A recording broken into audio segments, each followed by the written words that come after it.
And let me just use this as an opportunity to sort of talk about the life of a file. And as we talk about the life of a file, I want to just point out a couple of things. A file comes into an edge appliance. That edge appliance, for all intents and purposes, just looks like any other NAS device. It presents itself as a NAS device, as a share, as a mount. When you write a file, four things are going to happen. We're going to chunk that file. We're going to dedupe that file. We can dedupe it locally for what's on cache. We can also dedupe it for what's in the cloud too, at the volume level. We're going to encrypt that file. Sorry, we're going to compress the file. Thank you. And then we're going to encrypt the file, and we're going to send that up. Okay. The encryption keys. Yes. Who holds the encryption keys? What's the scope of encryption? What happens when I have a compromised key and I need to replace it? I'm going to bring up Mr. David Shaw to say this, because David, that's David's life. David, yeah. What to work on. I'm sorry. A rough thing to do.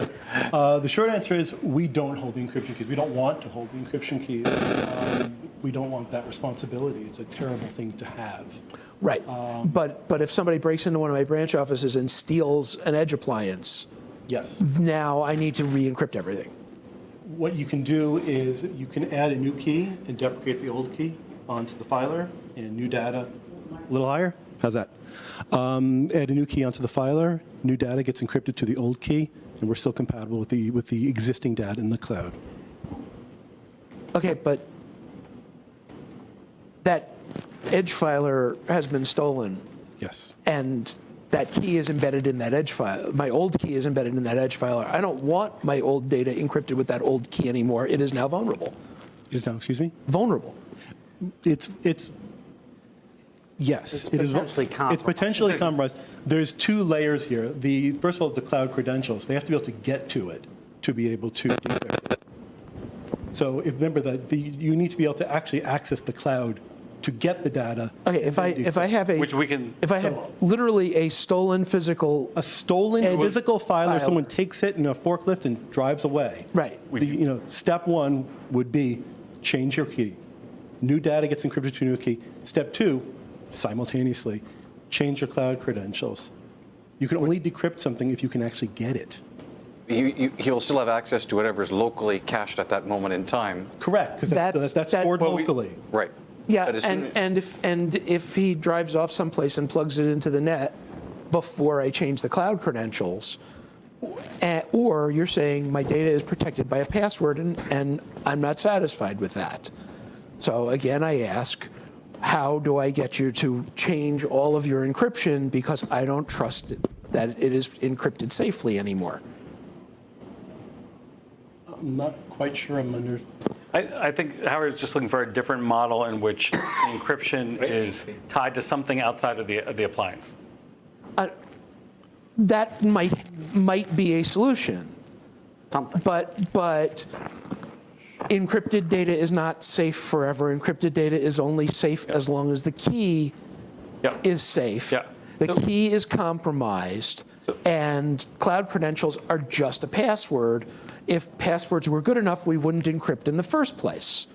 So you want the data re-encrypted with a new key as fast as possible. I want a message that I send to the system that says, this is my new key, re-encrypt everything. I know there's a bill coming.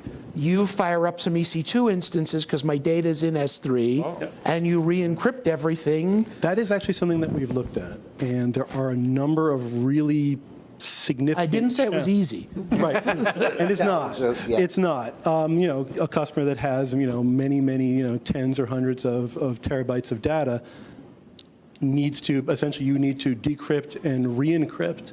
But of course, when you've decrypted, you are temporarily, transitorily. Yeah, you are vulnerable momentarily while you're actually doing this process. Yeah. So yes, this is it's something we have looked at. It is a challenge. Not unlike transcoding data, from one format to another, but you're using encryption in this. Yeah, but I then and I have to give you the old key, and you don't want to have any keys. Right. So I have both keys.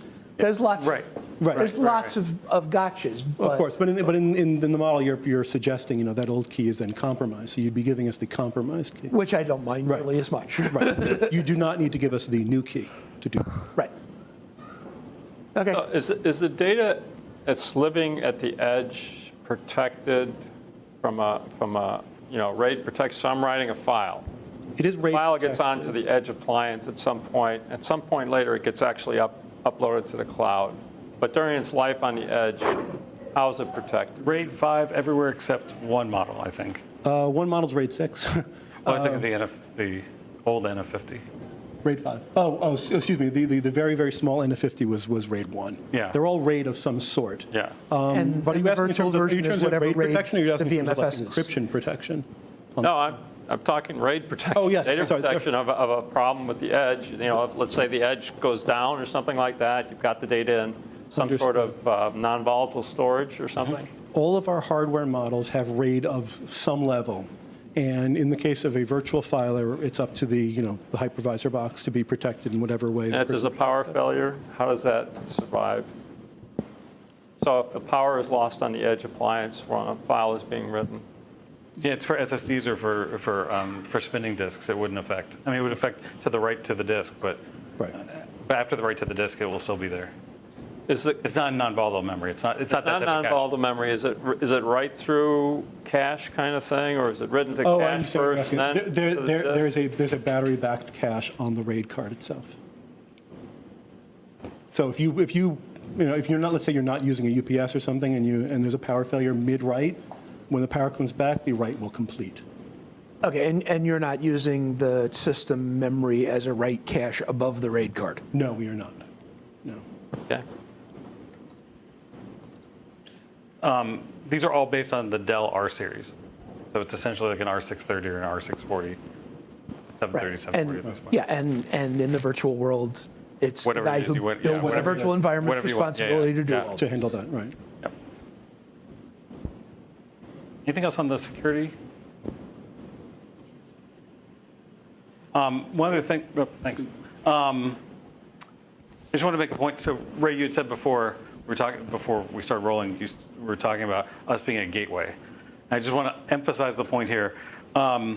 We look at gateways as people that tier to the cloud, and Gold Copy lives on a device that is on the edge, where we really look at it as the Gold Copy is in the cloud and we cache from that. So that's the distinction we try to make between those. We think of ourselves as a caching solution. And I know sometimes when we use the word cache, it implies something about the level of memory or the level of storage that you have inside the cache, though these devices are more persistent caches on top of that. But the other thing I want to make a point about here, as we talk about where the file system lives, and Tom had brought this up before, the entire file system is defined in the object store. There's no separate system which defines the metadata of the system. So both the data is in the object store as chunked objects, but the metadata, these XML files that define which objects relate to which files, which relate to which directories are related to which other structures, and then tables of contents to manage all that versioning happens inside of the object store. There's no other system outside the object store. And that was done very, very intentionally. Which is the size of the metadata? Well, because metadata would consume. Like how much would we have inside of, how big would the metadata be compared to the rest of the data sets in average? Make a guess. Do you guys want to, do you have a good sense? On average for a customer? It changes so much for. About a K, it's compressed. It's, it depends on how many ACLs you have stored, but all the sort of standard POSIX metadata, size, UID, GID, about a K. It depends if you can add, So about a K data per object, per file. Per file, per For the overall data set, would you say it's under 5%? Oh, Yeah. I think it's probably. Yeah, and it But depends you're on storing that object size. actually Depends on the with object the- sizes, yeah. You're actually deliberately storing that with the file, though, Yes. Yeah, well, not. and not in a object store. separate Not in a table. separate unit. Yes, exactly. That's the main point. That's the main point. Yeah. Right. But they can be independently retrieved, and that's generally what we're doing in sort of how we pull off the little trick about getting a system up so quickly. Right. You're sort of just pulling in just First, you suck down the metadata. just enough Yes, metadata, exactly. and it's not all the metadata. Or it's Right, it's the only metadata. what's sort of Well, been I'm in discovered. File Explorer and I Right. open a folder and you suck down that folder and the subfolders and Exactly. leave all of its Right. all of its siblings alone. Right, and we're always, tuning that and Yeah. working on how to prefetch ahead of the user. There's a lot of sort of IP that we've developed in that area. But yeah, short story, we pull in just enough metadata to get good. Okay, can I throttle that or do I Yes. do that in the network? We actually have built into the product a throttle, which Okay. can be set. It can be set to whatever value. It can be set for, between these hours, that sort Yeah. of thing. You can also do it in the network, in which case will function fine, but we built it in for people who don't have that. Well, I hate the network guys because I used to be one, so I'd rather. But when Tom talked before about being able to replace DR in your DR system, that's the critical reason why and why it becomes so much easier. And with some of our competitors, who I won't name, but Howard mentioned before, That's a mite. That you can eliminate your DR sites, a mite of a stretch. It assumes you only have for your file files, applications. for your files, for your files. Let me be clear about that. Yeah. For your file systems, that's Yeah, true. my ERP still needs a database, and I need a DR site. Oh, absolutely. Yeah, that's true of file backup too, and we're only eliminating file Yeah, backup. no, but you said I could eliminate my DR site. sorry. And that's Yeah, no, you're right. a stretch. Everything we say will be relative to your Yeah, file mine's infrastructure just- only, Yeah, not the just block. in that particular case, Fair point. always put it at the end. Always of put the it sentence. again. Fair point. Fair point. But it does allow us to get other quote unquote DR file sites up and running very, very quickly. Yeah. And you don't require, as some do, pre-populating the entire device with metadata. There's a very, very big distinction. The fact that we can incrementally fault the metadata in and still have an active appliance is really, really significant for us. And it's only because we have the metadata living inside of the cloud. And if the public cloud provider is my DR site, I can spin up an edge device Right as there. an EC2 instance or. That's exactly right. And we don't charge for it, so it becomes a lot Well, you easier to don't make charge that for the decision. appliance, but you're. But Amazon you have to charges pay for- Amazon will pay for it. Exactly. We don't charge for the software on top of that. That's right. So what does the management and control plane across the public clouds, what does that look like? That's a great question. Is I'll it go the right right to- time? Now might be the exact moment we should do that. And the virtual edge appliances come as complete VMs, right? It's not like a Windows or Linux app that I have to install. No. It's an OVA It's an OVF. It's an OVF or what have you for Hyper-V. You just install it and boot it. So there we go. So here's my volume list. This is my one NMC. I'm managing my entire environment through here. As you can see, it's logical, physical volumes. I'm going to click on 30-day. So I don't know if you guys can see it here. This is an Amazon S3 volume. Right, so this infrastructure, this is per tenant, per customer? Oh, the NMC? You get one NMC per account. Correct. Okay, and that is running in my virtual appliance, or do you have a common It's a separate shared virtual appliance. infrastructure? Separate virtual appliance, you run this wherever you want. All right, so you don't have a shared management and control plane that's across all public clouds and a operations center that's orchestrating all of this? We do have that for the two services, the global file lock service and the global volume manager. Okay. But this is the control plane for your environment. Now, they are talking to our NOC. There's another part of the NOC here we'll talk about in a second, which they access, which is the message queue behind this. The way that this NMC talks to other appliances never talk directly to one another. Everything goes into a message queue. And it's that message queue that then is the way of communicating back and forth between different appliances. And that message queue is a common service that you host for all customers? Correct. So that's multi-tenant in some way? That is, yep, that's right. So those are the multi-tenant services, the global volume manager, the global file service, and then the queue underneath that, underneath the NMC. So, And when the customer has, like standard on-prem object store or something like that, in that case, that message queue is on the object storage, or is it still in the cloud? still running through the cloud. It's still going from NMC to message queue. Today it runs in Service Bus in Azure. We're also developing one inside of AWS with SQS. And then from SQS or from Service Bus to Edge Appliance. It doesn't, it is outside the path, the data path. The data path is just from appliance to object store. So control path is outside data path.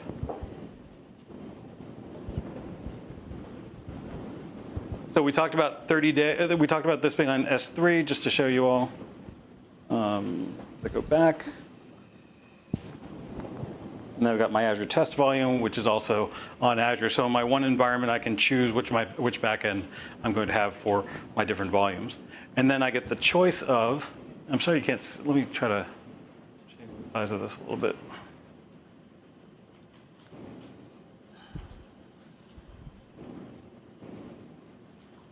If I wanted to change, let's say, the snapshot schedules across my different appliances, I have the option of changing it both at a volume level, but also by the individual appliance. So I have full control over how I want my data to snap to the cloud. So let's say I just want to change that Boston volume. I can set the days to allow snapshots, the frequency of the snapshots, down to 5 minutes. I have the policy, which I can then copy and use for other policies across the environment. What is changing is we're moving from a full volume snap version to what we call sharded directories.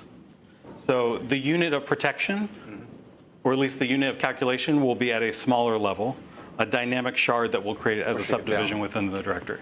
Okay. It won't get down to file level specifically, but it will get down close to that. This is actually better for ransomware protection because some of the ransomware guys are going, I'll create 5,000 versions, I'll overwrite this file 5,000 times. And you only keep 50 versions in order to outrun the version list. And now we're time-based, not count-based. Yes, yeah. And we do have both in terms of how we do our pruning of our versions, so you can set those up. Yeah, but it's a lot easier if you have it based on. By making it, snap every minute, you can't make more than one version a minute, and so you can't overrun. Right. Counter, yeah. And I think it should be made clear from before, but as Tom said, we're a worm system. So the changes that happen to each file, only the chunks that change are what get moved into the object store. And then the reference to the active chunks is what happens inside of the metadata, the new metadata that's written for the new file. Just a point on that, which is really important. For a lot of the use cases we see where we're, a lot of the places where we add a lot of value tends to be with large files that need to move around a lot. Having the ability to change the size of those chunks and to be able to optimize for the network throughput, but also for the changes in those files and the deltas of those files is really important. And having that control is important. That's something that we've put in as well. We have a tiered system in which we can define the size of the chunks. So you can set, pretty much as whatever tiers you want, and then the size of the chunks associated with those tiers. Particularly important when it comes to really large files that need to move. Is there any, and I'm not sure what the right term is, but data integrity sorts of information that you append to a chunk and or a file as you're putting it out to the object store, so when you read it back, you can verify that the data is actually the same? Yes. As part of the crypto layer, we attach a hash of the file. It's built into the encryption. So we essentially have a modification detection code. So we know if a file's maintained at the chunk level or at the file level? At the chunk level. So one file could have multiple different MDCs covering different ranges of the file. And sort of. That is correct. End-to-end. Capability. And chunks are variable size? According to that tiering that I was talking about. There's some minimums for the. What's the size range? What's the lowest we put? 1K? 10K? The default low is a megabyte, but if the file is smaller than a megabyte, it'll be a smaller chunk. Okay. Because you'd have to fit, and it goes, rapidly up from there. Right, because you get the 400-layer AutoCAD file that's 162 meg, and we changed one little thing so that pipe doesn't interfere with the elevator anymore. With the Electronic Arts use case that Tom had talked about, those are big ISO files with videos and all sorts of images. Those chunk sizes get very large. Okay. Is there any sort of ongoing scrubbing of the data to make sure it still exists and still there, verifying that the hashes are still correct? Yep. We have a process that walks the back end object store and periodically verifies the integrity of the data. Can Not I- just the integrity, but sort of the semantics of the whole Well, metadata data structure and all that stuff. exactly. yeah. Do I have any control over where that runs? No, we've looked into that. Good question. Because for things like, I'd rather have the virtual machine that's running as an EC2 instance Right, do that exactly, yeah. than suck all that data down across my. And that's exactly what we've talked about. Okay. Yep. I'll continue adding to the roadmap, no problem. The other, as you bring up points about like what's stored inside of the object stores. To be clear, we use the least common denominator across all object stores. So we don't use additional metadata fields. We use additional versioning inside the object stores. It's very, very simple for us. We put it, we get it. That's about it. Let's see. Anything else on the NMC we wanted to talk about, or you guys wanted to dive into? I'll just talk briefly about FTP, you still do FTP? We do. We do, just in case. Well, if you do FTP, you better do SFTP. We do. That's, We do have that too. Yeah. Yes. okay. Let me just talk, I know we're getting kind of close on time. I know you guys are taking you guys. But I want to talk about the global volume manager and the fact that it is what allows us to do multi-site synchronization. And so when you have a volume and you've put it into this shared mode where multiple appliances can access it, now you have to have something to coordinate the different changes across different version streams. So we run a service. It is highly redundant, highly available inside of one of the major cloud providers, which allows each appliance to try to request what we call a push lock. So whenever there's data, when you've hit your snap interval and you're trying to push your data, you're actually trying to push your metadata. We actually allow the data to get pushed in a separate cycle. But if you're trying to push the metadata and you want to change that version, you want to add to that version, you request a push lock. The push lock is either granted or you're told to wait. And as once you get that push lock, you'll be able to then complete your snap, move your metadata changes up to the cloud. You have one continuous stream of versions for an appliance shared in multiple locations. This is really significant. No one is really doing this right now, and it's something that we've had in for a long time now in the product. So, but you have to initiate this manually. No. Automatically, you have a snap schedule on each of these appliances, and those appliances will snap at that rate. When they snap, they need to get that lock, if they're in that shared mode. So if there's a file that's locked because it's opened by somebody else in some other location. Different type of lock, though. Oh, okay. Different type of lock, sorry. So and I know we use that word differently, or interchangeably here. Not the global file lock, this is the version lock. Okay. So it's just the version lock. It's just the ability to push changes into the object store and to make sure you have a unique version associated with those changes in a stream. Right, and I think it's important to articulate, this is at the volume level, it's a snapshot of the whole tree in time. Right. Yep. So we're serializing that through that lock, and that lock is shared amongst the devices. And all it'll do is hold up that replication Yep. until it's. Hold that snap. to- Exactly. Right, and we've developed a lot of IP around, fairness and making sure That's the other point. the scheduling around the system, works to get the most data up to the cloud the fastest. Sure. And like the network throttling mentioned earlier, this is also scheduled. You can say, hey, I only want to push to the cloud at, 3 in the morning on Tuesdays or what have you. You get to pick when this happens. And again, more of the IP that we've developed is we have customers with hundreds of appliances on the same volume. So over time, they've pushed us to get better here, our customers. So again, Yeah, and all the hundreds of them are set to do a midnight snapshot and all hell done break loose. well, we've had our fair share of sort of like just lots of appliances out in the world. We have thousands. I don't know if we share that number, but we have thousands of appliances out there talking to our services. We've had to deal with our fair share of like the herd of The storm Yeah. effect. Yeah, so we've actually learned a lot from that. We've introduced some randomness into the system to make sure we absorb that. But Yeah, it's it's kind of like when I have Growing pains. if I have 15 appliances and I say make snaps every 15 minutes, I kind of want some of them do it on the 15 minutes, some of them on the 14 minutes, some of them on the 13 minutes. That's what happens automatically. That's exactly. Yeah, That's exactly. I don't want them all that. They will happen That's every exactly what 15 happened. minutes, but they will not all be the same 15 minutes. Yeah, no, I don't Correct. want them to be. Yeah. That's the randomness that Matt was Yeah. talking about. And just to underscore the fairness, once you get above about 10 appliances, you need to have some intelligence inside the service to know which ones I may have randomly starved out for different reasons. So we've built in a fairness algorithm to compensate for that as well. Right. Anything on the global volume manager, as I'll say, so close to saying cloud volume manager. The last thing I was going to talk about was the global file lock, which I think we covered mostly earlier, but just to state it again, we have a global file lock service. It's an infrastructure that is run, I can say this, inside of AWS. There's a warm standby. It's run primarily in the United States on US East. There's a warm standby in the US West.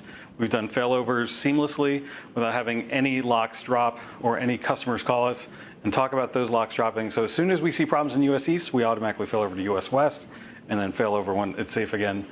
All of our global file lock services come as pairs. So there's a pair in the United States. We just released last year a pair in APAC as well. So you have your choice of which pair you want your service to be associated with. And depending on where you're trying to file lock in the world, you can do your own measurements around what the latency would be, and you can optimize around that. So that's part of the broader infrastructure that we're developing, that control level, that management plane that is just for our services. And we'll continue to do that. We'll continue to expand on that as our customers are asking us for it. And the US and APAC instances, that's one management control plane? They're separate. Those are separate. Those are separate instances. So You make a choice. You make a choice, exactly. On a volume basis. On an account basis right now, but it will be on a volume basis. Okay. Yeah. So your operations center, where are they based? So it's distributed in terms of where our services are. Does it follow the sun? It does, with APAC it does, yeah, and now it does follow the sun. Not every service is in APAC. Global File Lock is there. The cloud volume services are just in the US, but they're serving all of the US, or all of the world. The message queue is just, I believe it's just East Coast right now. So if I'm a global customer and I've got sites all around the world, how am I getting my support per site? Support per site. I thought you were talking about the actual service, the global services. No, we have 24/7 support right now. We've got we have both people in the U.S. that are working APAC time, and then we've got folks in EMEA who are working local time as well as APAC time. And what's your NPS score? NPS was depends on who you ask on this one, I think. So the right way to do this is to have someone else do your score for you. You know, so I can tell you our NPS at one point was, I believe, in the high 60s. I think we're still getting someone to measure that externally. Is that fair to say? Pretty was the one that did it last. That was where it was the internal one, right? Yeah, it was. Yeah, so we should really do it for an external one. But. Any other questions? That's most of the stuff I wanted to cover, but are there other things you guys want to ask about? I know it's hard to get you to talk, Howard, but. All right. Yeah, so I guess you. just anything else, just to wrap up, I think, those of you who haven't seen Nasuni in a while, I think some of you know us from when we had integrated cloud. We had a lot of small customers. Hopefully what you're seeing now, and you're seeing the kinds of customers who are using us, is that I know, different play now. we've grown up a lot. And actually, it's kind of funny. We almost overshifted to the really high-end multi-site. And then a lot of customers came back and said, look, I want to just move my file servers to the cloud. I don't want to do all the sync and collaboration. And I love how you guys do this. I want to go with a cloud-first solution. And that's why we've kind of gone back and repackaged to make it easier for us to embrace a bigger market. Because a lot of customers say, well, I want to do collaboration, but I want to start with just taking, this NetApp is going end of life, or these file servers are going end of life. I want to start here. And the fact that you can do multi-site, which others can't do, that's why I want to go with you for now. So we think we have a better alignment now of finally our product to fit the market and the right price and allow customers to grow and scale with us. So hopefully that's what you're seeing. Yeah, I think that's a good point. I think at least the customers I've been involved with, a lot of them have replaced just traditional infrastructure, just a NetApp, and they don't have new workflows to even. No, but now they have a file server but now they have away. a NAS that backs itself Right, up. exactly. And that alone has huge value. And no doubt about it. Yeah. That's a good point. That was the reason for primary coming out of it. Yeah. They got caught up No, I get it. to Yeah, what we so enabled, Matt right? really made a really good point. Some customers are looking at us as a change agent. I'll use the IDL Worldwide example. They're another global brand agency. They do Chick-fil-A, they do Nike in-store promotions, and they have offices in, I think, in Pittsburgh. They have a case study for us on the web also. I think in Seattle and Baltimore, and they need to sync, again, these Adobe files all around the world. And right now, the users are going, it's chaos. They can't control it. So they're using us as the global file system to institute a whole new set of processes. Here, they've mapped out what their folder structure is going to look like. They're forcing all the users to use it, and they're using us as the enforcer for this whole new system of global file sharing. So it's neat how it's both the simple cases, but also then this new world of multi-site that we usher in. So, yeah. So what use case is not a good fit for Nasuni? That you keep away from? This is not a good fit. I would say the one thing we'd stay away from, I have to be careful about this because normally I would say HPC, very, very high HPC workloads. There are some where there are some that are working for us now, but as a general rule, I would say very high performance HPC workloads. And then probably on the other end, the low end, the very, very low end, sub 30 terabytes. The size, the smaller size, Cost-effective. yeah. It's just not exactly. And then you can use AWS. It's not really good for us in terms Azure of file sync, something like that. Right, exactly. Get a Synology, tell it to back up to Yeah, exactly. Synology works really well there. Yeah, exactly. Do you have any formal benchmark runs for these sort of things, spec SFS? Yeah, so a good question. We run, spec SFS 2014, SP1, VDI, VDA, software. You haven't published build, anything though, right? We don't publish it. Actually, I'll say most of the vendors don't publish these days. At least 10. Yeah, really? All right. Yeah, we do. We do gather the numbers. Yeah, I'd have to. I don't know. I was actually under the impression there wasn't a lot of that publishing going on, but I it's a could good send you a question. report if you'd like. Subscribe to Ray's newsletter. That's all you all know. All right, Yeah. good. I'll definitely look into that. I think we should. Yeah. Yeah, we just held the customer. There are certainly some of those workloads that nobody's published other than spec SFS themselves, but VDI and software build, which is one of the things you guys, is one that's happens to be somewhat active. I think there are 10 separate Yeah, I've seen some submissions for software builds go by. All right. Oh, Wiki.io did one. Good. No, it's Oh, good. really? Thanks Okay. for bringing that up. I know in the customer roadmap webinar, we did publish the improvements. we did it. That's true. We did. I don't think we did published talk the about actual stats. We just published the And, improvements. The relative improvements, that's great. So the software build types of workloads are fairly metadata intensive. They kind of walk through the directories and stuff like that. How does that work in an edge appliance like yourself, where the edge is only gets a certain portion of the metadata at a time, or are you actually having all the metadata brought down all the time, or? When we run those tests, you mean? No, I'm not. Or I just in just when I general? do it like a software build. I mean, a software build is going to walk through everything in a particular build directory, right? See if what's changed, and then try to recompile. Sure, unless your cache is pretty insufficiently sized for your workload, it would basically end up bringing it all in, and it would all be present at that point. Okay. Yeah, it wouldn't have to bring some of it in, and then So evict then some of it. and the bring some files back. that were actually changed would probably be already at the edge, so they could be compiled directly. Correct, yes. Yeah, we'll evict as the cache fills, but generally we try to keep the cache full. Doesn't everyone? Okay. What about professional services and training? So we're starting to enable more of our partners to take on things like migrations, and you're going to probably see in the next 6 months more of a package so that customers, particularly with migrations and initial implementations, a lot of the volume architecture discussions we have, we tend to keep, that's sort of a higher level thing that we want to be more intimately involved in. But just once we've set up the volumes, or once if the customer has a fairly simple volume architecture, then we're hoping to enable the partners to do more implementation. We've actually, I think, tripled the size of the PS organization. We brought in the leader who led SimpliVity's scale growth. Jason is now our VP of Customer Success and Support and Services, and he's tripled the size of the team. So we've added a lot. Actually, on the website now, you'll see a whole bunch of new PS offerings. Those just went live in the last few months. As John said, we're enabling our partners to deliver more of those. So we made a big investment in that. That's been needed by the customers that we've been pulling in.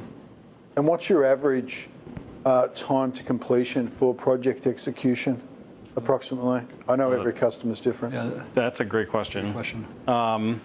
If we're taking something like a migration, like a standard migration for an average size customer, I'd say probably like 6 weeks, 4 to 6 weeks to do everything soup to nuts. Yeah, I would also say it's always good to have a compelling event on the customer side. A lot of times, we got to get out of this data center, or my NetApp services contract's up. I've seen that tends to accelerate things. 10 gigs of user files. Right, just right. I know what Matt is, what customer you're thinking of. There's a I very, don't wanna very mention the well-known customer. beverage company that had this exact issue where they needed to get out of the data center. Out of the southeast. Maybe, yeah. Or purchase New York. But they just went through that, and they had a deadline to hit, and I think I was actually there yesterday, and they were, I think, over 100 terabytes migrated already. That's exactly who I was thinking. That was very fast. Yeah. So it depends. What about third-party integrations? Do you have a lot of northbound integrations that are required? So the integrations we manage right now are primarily, I would say, sort of lateral. Like Varonis is a big integration, which we announced recently. Just announced the big Varonis. We're looking at more of those types of file analytic companies to start leveraging some of those APIs as well. So you'll probably see something about that over the next. What about antivirus? We looked at ICAP integrations, and it is It is on the roadmap. Thank you. It's on the roadmap. On the roadmap. Yes. What about, so if I've got data in one object store and I decide that it's too expensive, we have the plan. Is there a way to migrate that data to another object store? I'm sorry, can you ask that again? If I want to go from AWS to Azure because there's a price differential that I want to take advantage of, can I migrate my data from one to the other? I will say, not as a service that we offer today. If there's an event that is that's somehow preventing you from growing, a significant event, then that's something that we have done in the past. We did it for one customer. I don't want to name who, but they went from, I won't say who, they went from one to the other, but it was to optimize the locations of the data centers. Yeah. And we couldn't meet their data propagation requirements unless we moved to this other system. Eventually, we would like to get to that point where we could just say, it's automated, it's part of the service right now. Yeah, well, especially for private to public and public to private. Yes. It's. Yeah. I saw my AWS bill, and I have so much data that having an HGST object store on the floor is going to be cheaper. Which is a new one that we actually started to integrate with the other. Where I'm on Atmos and I want to get rid of that thing because it's Atmos, and I want to send it up into the public cloud. You're saying. Yep. So just to recap on that question, Sure, yep. you're saying it's possible, but it would be a white glove paid service that you would have to pay. Custom service. It's very Right. We offer a set of custom services that are built to spec. Yeah, and you would pay for it. Yeah. To be done.